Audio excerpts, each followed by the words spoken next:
Hello everybody, welcome back to HardReset.Info channel. In today's video, I'll show you how to easily manage the voice service on your HISENSE TV.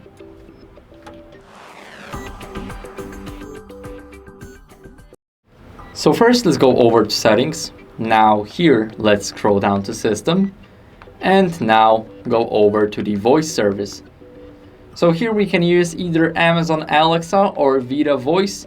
Basically, when we set up those assistants, then we will be able to turn on our TV, play videos or some music, and basically use our TV by controlling it by our voice. So it's very cool.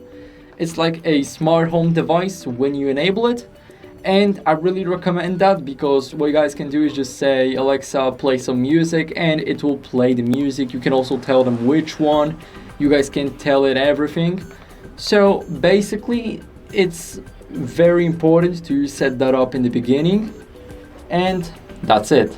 So I hope this video helped you, and if it did, then leave a like, sub, and a comment, and I'll see you in the next one.